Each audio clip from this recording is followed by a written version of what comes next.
আসসালামু আলাইকুম সুপ্রিয় দর্শক বন্ধুরা, আশা করছি আপনারা যে যেখান থেকে আমার ভিডিওটি দেখতেছেন নিশ্চয়ই অনেক ভালো আছেন। আজকে আরেকটি নতুন ভিডিও আপনাদের সাথে শেয়ার করতে চলেছি, রান্নার ভিডিও। আজকে রান্না করব হচ্ছে লাউ দিয়ে গরুর মাংস। তো লাউ দিয়ে গরুর মাংস রান্না করার জন্য প্রথমে আমি একটা কড়াইতে পরিমাণ মতন তেল দিয়ে তারপর হচ্ছে 2 কাপ পরিমাণ পেঁয়াজ কুচি দিয়ে দিলাম। এই পেঁয়াজ কুচিটাকে আমি নেড়ে চেড়ে লালচে করে একটু ভেজে নেব। চুলার আঁচটা মিডিয়ামে রেখে আমি পেঁয়াজটাকে ভাজতেছি। তাই তো বন্ধুরা, আমার পেঁয়াজ ভাজাটা হয়ে গেছে। এখন দিয়ে দিলাম প্রায় 2 টেবিল চামচ পরিমাণ আদা রসুন বাটা। এই আদা রসুন বাটাটাকে আমি পেঁয়াজের সাথে কিছুক্ষণ ভেজে নেব। আদা রসুন বাটা এভাবে ভাজলে কি হয়, কাঁচা একটা স্মেল থাকে, ওইটা চলে যায়। তো এই তো আমার আদা রসুন বাটা হয়ে গেছে। এখন আমি একটু পানি অ্যাড করে দেব যাতে নিচ থেকে পোড়া লেগে না যায়। তো পানিটা দিয়ে দিলাম। দিয়ে এখন আমি দিয়ে দিলাম 1 টেবিল চামচ পরিমাণ হলুদের গুঁড়া, 1 টেবিল চামচ পরিমাণ মরিচের গুঁড়া দিয়ে ভালো করে আবার সব মশলা একত্রে মিশিয়ে নেব।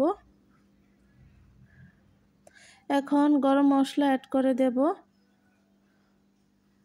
দিয়ে দিলাম পরিমাণ মতো লবণ। লবণটা আপনারা স্বাদ অনুযায়ী ব্যবহার করবেন। তো এই তো বন্ধুরা, কয়েক মিনিট কষিয়ে নিলাম। গরম মশলা দেওয়ার পালা। এখন দিয়ে দিলাম 1 টেবিল চামচ পরিমাণ জিরা ধনিয়ার গুঁড়া, গোলমরিচের গুঁড়া, আর দিয়ে দিলাম গরম মশলার গুঁড়া 1 টেবিল চামচ পরিমাণ দিয়ে এখন ভালো করে নেড়ে চেড়ে মিক্স করে দিতে হবে। আবার এই গরম মশলার ভিডিও আমার অন্য ভিডিওতে থাকছে, আপনারা চাইলে দেখে আসতে পারেন, আমার চ্যানেলটাকে ভিজিট করতে পারেন। তো বন্ধুরা, সব মশলা কষানো শেষ। এখানে আমি 1 কেজি পরিমাণ গরুর মাংস নিয়েছি। তো গরুর মাংসটা দিয়ে দিচ্ছি। গরুর মাংসটা চর্বি সহকারে আমি 1 কেজি পরিমাণ নিয়েছি। যেহেতু লাউ দিয়ে রান্না করব, একটু চর্বি দিলে ভালো লাগবে, সেজন্য দিলাম আর কি। দিয়ে এখন ভালো করে মিশিয়ে নেব মশলার সাথে। এভাবে কষিয়ে কষিয়ে আমি রান্নাটা করে নেব। ঝোল দেব না। এখন মাংস থেকে পর্যাপ্ত পরিমাণে ঝোল উঠবে। আবার একটু নেড়ে চেড়ে দিচ্ছি আমি।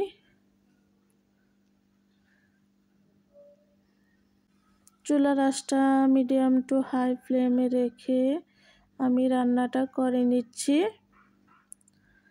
তো এখন একটা ঢাকনা দিয়ে ঢেকে দেব। মাংসটা সিদ্ধ হবে আস্তে আস্তে করে। তো এই তো ঢাকনাটা উঠিয়ে আবার নেড়ে চেড়ে দিচ্ছি যাতে নিচ থেকে না লেগে যায়। এভাবে করে আবার আমি ঢাকনা দিয়ে দেব। মাংসটা সিদ্ধ হতে প্রায় আমার 1 ঘন্টার মতো সময় লেগেছে। তো এই তো বন্ধুরা, অফ ক্যামেরায় আমি লাউটা দিয়ে রান্না করে নিয়েছি।